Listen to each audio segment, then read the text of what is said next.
They said it was just company policy. But when I found myself staring at a termination letter with my name on it, signed by the person I trusted most in that office, I knew policy was just another word for betrayal. My name's Jordan Hale, and for 7 years, I was the kind of employee every boss claims to want. Early in, late out, no drama. I believed in fairness, in loyalty, and that if you worked hard enough, the system would notice. Spoiler, it noticed, just not the way I hoped. The firm was Glenmark Financial, one of those glass and marble towers downtown that smells like money and burnt-out ambition. I worked in compliance. Ironic, I know. My job was to make sure the company followed federal guidelines, especially on employee treatment and whistleblower protection. Yeah, I can hear the universe laughing already. My boss, Rebecca Lynn, was a legend. Sharp, confident, and calm under pressure. She'd been my mentor since day one, guiding me through the maze of corporate politics. When she called me the most principled analyst she'd ever met, I believed her. We weren't just co-workers. We were a team. I'd covered for her when her daughter got sick. She'd vouched for me when I messed up a client report. We trusted each other.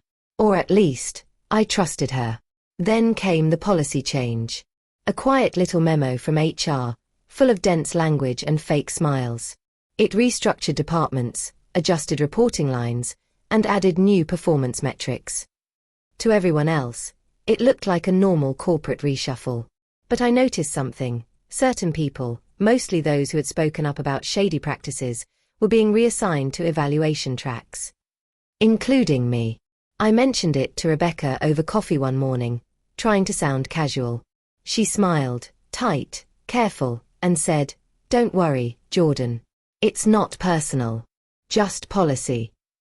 Her eyes darted away when she said it.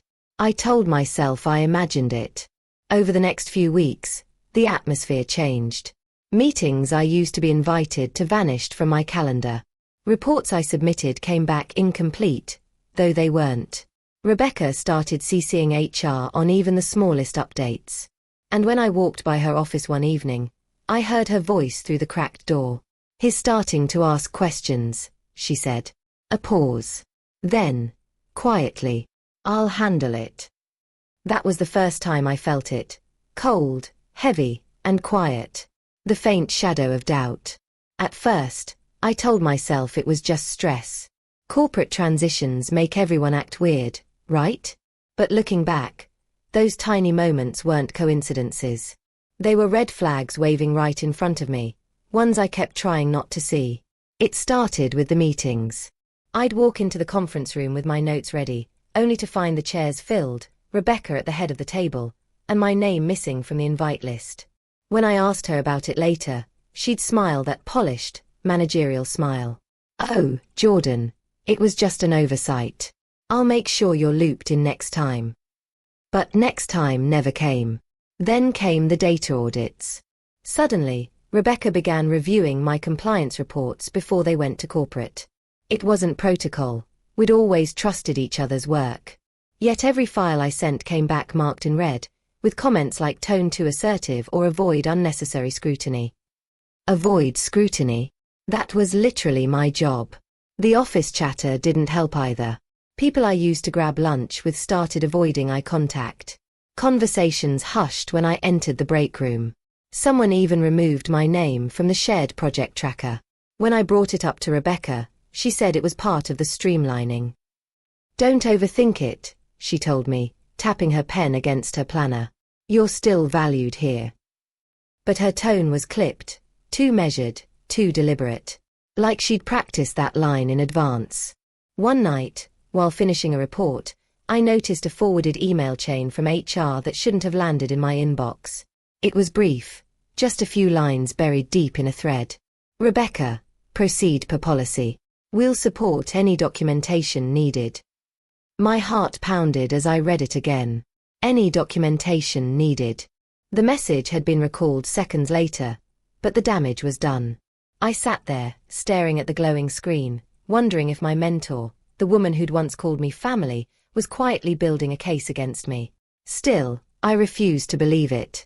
I told myself there was a reasonable explanation. Maybe she was covering her tracks for corporate. Maybe the memo meant something else.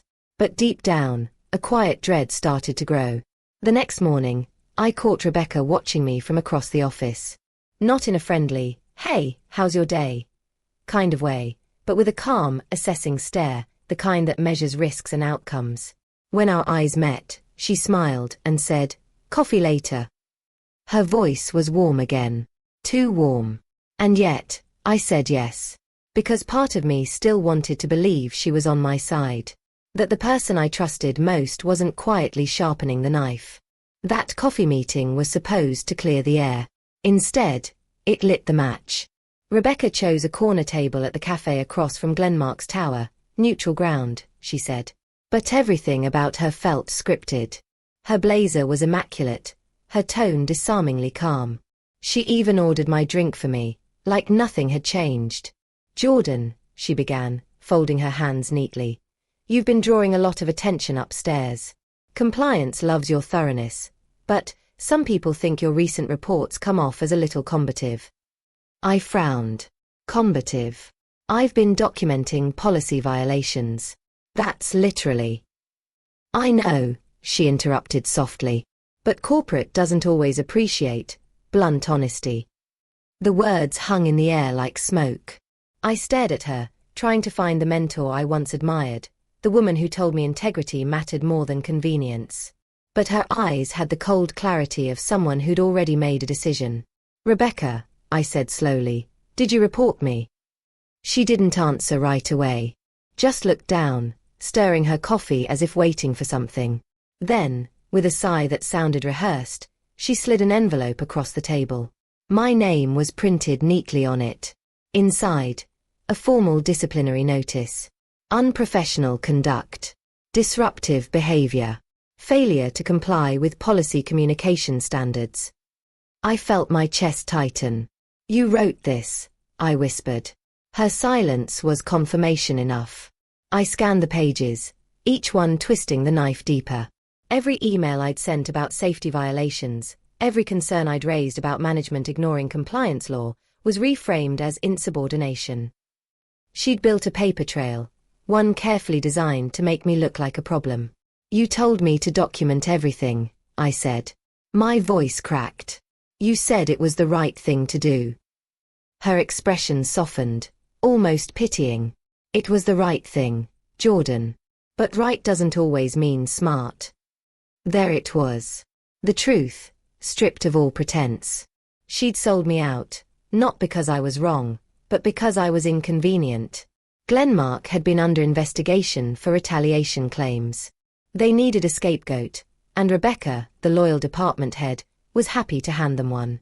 I felt the blood drain from my face. Years of trust, gone in a signature. "So this is policy," I said quietly. "Destroy the person who actually follows it." Rebecca's gaze flickered, just for a second, something like guilt, or maybe fear. Then she straightened. "It's not personal. You'll get your severance. Take it, move on." I didn't move. Didn't speak. Just stared at the woman who'd turned my principles into evidence against me. Outside, the city buzzed as if nothing had happened. Cars honked, sunlight glared off the glass tower across the street. Inside, everything went still. In that silence, something inside me hardened. Not anger yet, not vengeance, but resolve. If they called this policy, then fine. I'd show them what retaliation really looked like. The next few days blurred together, sleepless nights, unanswered calls, and the slow unraveling of everything I thought I'd built.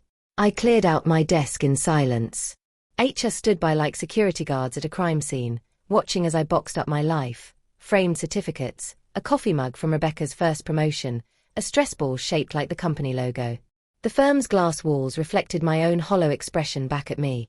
One last cruel reminder of what loyalty looked like in corporate form.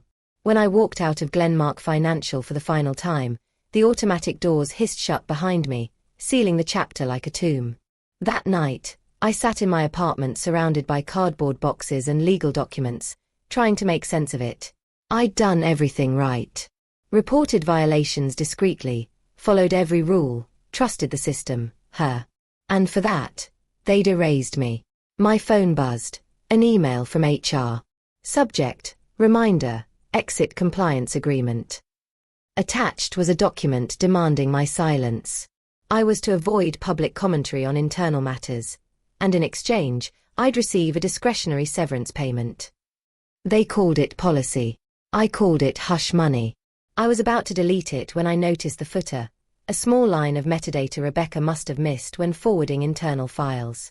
File origin, legal debt, retaliation response draft. Retaliation. The exact word they'd pretended didn't exist. I froze. Retaliation cases meant federal oversight. Whistleblower protection. Legal exposure. My mind began to race, connecting fragments of memory. The HR memo. Rebecca's comment: "We'll support any documentation needed." The sudden performance reviews, the removed meetings, the rewritten reports. It wasn't sloppiness. It was strategy. They'd built a case against me, and now they were trying to buy my silence before I realized what it really was. My grief began to twist, shape-shifting into something sharper. The helplessness burned away, leaving behind a single, steady pulse in my chest. I opened my laptop, found the whistleblower hotline buried in my old compliance manuals, and stared at the number. My hands trembled, but not from fear this time. Rebecca once told me that ethics were about courage when no one's watching. She was right, just not in the way she meant. I hit record on my phone and started speaking. Every detail, every date, every name. If they wanted a paper trail, I'd give them one they couldn't bury. By the time dawn crept through my blinds, I wasn't the same person who'd walked out of Glenmark in shame. They thought they'd silenced me with policy. But this time, I'd make sure the judge, and the world, heard my version of retaliation. And I wouldn't stop until justice had a name. I learned fast. Rage is a spark, but strategy is the wildfire. After the recording and the hotline call, I stopped reacting and started building. I didn't just save emails, I rebuilt them. Every message I'd ever sent, every reply, every calendar invite, duplicated, timestamped, and cross-referenced with server metadata. My old IT buddy, Mikey, slipped me a script to pull the server logs I couldn't access anymore. He warned me the company would claim it was proprietary, but logs don't lie. They show who moved what, when, and from which machine. I learned to read headers like other people read faces. Revenge is a one-person temper tantrum. Exposure is a team sport. I reached out to colleagues who'd been quietly marginalized. Aisha from Risk, the one whose promotion vanished the same month my reviews went south, and Tom, an ex-analyst who'd left with a non-disclosure but a burning conscience. They had missing meeting invites, altered deliverables, and quiet resignations that suddenly fit a pattern. We compared notes in encrypted messages and off-site coffee shops. The pattern formed like a map that I couldn't be sloppy. This had to survive scrutiny. I found a lawyer who'd handled retaliation cases before, call it a cold lead from an advocacy forum and a warm gut check. She told me what I already suspected: documentation plus chain of custody plus corroborating witnesses equals leverage. We prepared sworn statements, catalogued the timeline, and built a single master file that would be subpoena-ready. Rebecca loved control. She thrived on being seen as the calm center. So we set traps that required no law-breaking, scheduled a routine policy alignment meeting and leaked a non-sensitive agenda to HR, knowing she'd respond with the precise tone she always used when managing crises. Mikey flagged an internal memo he'd salvaged that referenced retaliation response drafts. Aisha quietly requested copies of the very performance reviews that had been rewritten. Tom reached out to an investigative reporter he'd met years ago at a conference, not to gossip, but to test interest.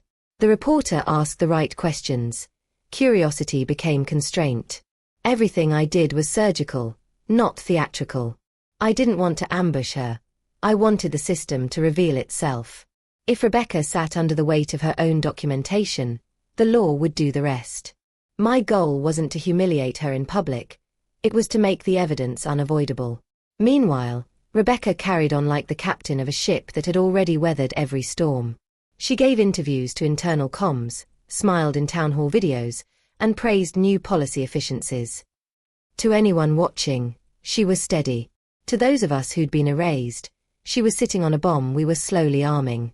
At night I reviewed the master file, emails, logs, witness statements, the recalled HR thread, the disciplinary notice with its forged tone. Each piece fit like the last tile in a mosaic. I set deadlines. When the investigator returned calls, when the reporter asked for corroboration, when the lawyer would file the complaint. By the time I slid the last document into the encrypted folder, something fierce and cold settled behind my ribs. This wasn't petty revenge anymore. It was repair, turning broken trust into a public reckoning. I closed my laptop, looked at my reflection in the dark screen, and felt the shape of the storm aligning. Rebecca still thought she'd written the final paragraph. She didn't know the judge would one day read the file I'd built. Soon, the silence would break. The hearing filled the courtroom like a storm. Reporters clustered outside. My lawyer walked me in like a shield. Across from me sat Rebecca, immaculate, composed, the same calm that once felt like safety. Her seatmate, Glenmark's counsel, smiled as if confidence could substitute for facts. For 2 days we laid everything bare. Mikey swore to the authenticity of server logs, IP timestamps, message headers, the exact moments invites vanished and memos were forwarded and recalled. Aisha and Tom described the pattern. Promotions redirected, meetings erased, careers rerouted by a steady, invisible pressure. The reporter produced emails he'd received from my encrypted drop that matched my timeline. The disciplinary notice, stamped and signed, read like a confession when placed beside the HR draft labeled Retaliation response draft. Rebecca took the stand. She told the story she'd rehearsed, stressful times, necessary managerial decisions, and the cold calculus of protecting the company. Her voice was steady. Her answers were polished. But when confronted with the metadata, her own forwarded notes, the line that read proceed per policy, her composure cracked for the first time. It was tiny, a blink, a swallowed breath. The room caught it like a thrown stone. The defense tried to pivot, claiming poor communication, misplaced intentions, the pressures of corporate governance. But intention wasn't the point was outcome. My livelihood ruined, the evidence manipulated, a policy weaponized into a trap. My lawyer walked the judge through the chronology, each timestamp a breadcrumb to the truth. When the judge leaned forward, the court felt like it inhaled. He read passages from emails out loud, cold, clinical words that matched the tape of Rebecca's own voice. Then he looked directly at Rebecca as if measuring the space between her actions and her words. This court finds, he said, voice steady and final, that the measures taken against Jordan Hale constituted intentional retaliation disguised as company policy. Actions that should protect employees were instead used to punish a lawful exercise of duty. That is unacceptable. The gavel fell like a verdict and a punctuation mark at once. Orders followed, public remedial notices, compensatory damages, mandatory policy training overseen by an independent monitor, and a directive that Glenmark remove any personnel who had participated in the retaliatory plan from positions of managerial authority pending further review. Rebecca's title, once emblazoned on internal comms, was quietly stripped the next morning. Her nameplate came off the office door before the elevator dinged. Outside the courthouse, cameras flashed. Colleagues who'd been afraid to speak now offered statements. The company issued a public apology that read like a bandage over an open wound. Rebecca's husband called. Her phone went straight to voicemail. Invitations dried up. The inbox that used to be full of praise now filled with legal notices and careful, distance-laden emails. When I left the courtroom, people clapped, strangers and allies alike, but I didn't cheer. I felt something quieter. Closure, yes, but also the gravity of what had been lost and what had been exposed. They told me at the start that it was just company policy. The judge had called it what it was, retaliation. I walked away with the files that once tried to bury me, and with a silence that was not empty, but full, heavy, and finally true. Justice doesn't roar. It hums quietly, steady, deliberate, like the sound of truth finally being heard. It's been 6 months since that verdict. 6 months since the gavel came down and the words intentional retaliation entered the public record, forever tied to Glenmark Financial and to Rebecca Lynn's name. The fallout spread slowly, like a stain in water. Glenmark's reputation took a nosedive. Their clients demanded transparency, audits, resignations. Half the senior leadership stepped down before they could be pushed. The rest issued statements no one believed. Rebecca disappeared from the industry newsfeed after that. I heard she tried consulting, then teaching, but no company wanted her name on their ethics brochure. For someone who built her empire on control, silence must feel like exile. That was her punishment. Not prison, but irrelevance. The same invisibility she'd forced on me. As for me, I didn't walk away unscarred. I lost years, trust, a version of myself that believed the system would protect the honest. But I gained something else, a clarity forged in betrayal. I joined a whistleblower advocacy group. Now, instead of auditing reports for a company that faked integrity, I help real people document the truth before it's buried. I sit across from others who look the way I once did, anxious, disbelieving, and tell them what someone once told me in a courtroom: the truth doesn't need permission to exist. Sometimes I pass Glenmark's tower on my way to meetings. The marble still gleams, but the nameplate's been replaced. A rebrand. A new logo. Same ghosts. I catch my reflection in the glass, older, calmer, but not broken. Just awake. One night, I found the old disciplinary letter in a folder I'd forgotten to delete. The one Rebecca wrote to end my career. I read it again, but this time, I didn't feel anger. I felt gratitude. Every line meant to destroy me had led to something true. At the bottom of the letter, her words still burned. This is not personal. It's policy. I smiled, not bitterly, but knowingly. Because now, I understood something she never did. Policy can silence a voice. But justice. Justice makes sure it's heard. I folded the letter, slid it back into the envelope, and tucked it away, a souvenir from the day I learned that revenge isn't about rage. It's about remembering who you are when they try to erase you. And when I walked to the window, the city lights below looked different, not cold this time, but alive, like proof that the truth still breathes, even under glass. Have you ever trusted someone who used your loyalty against you? Tell me your story in the comments. Someone out there might need to hear it. And if you felt that fire, hit subscribe. Because the next story, it starts with another policy.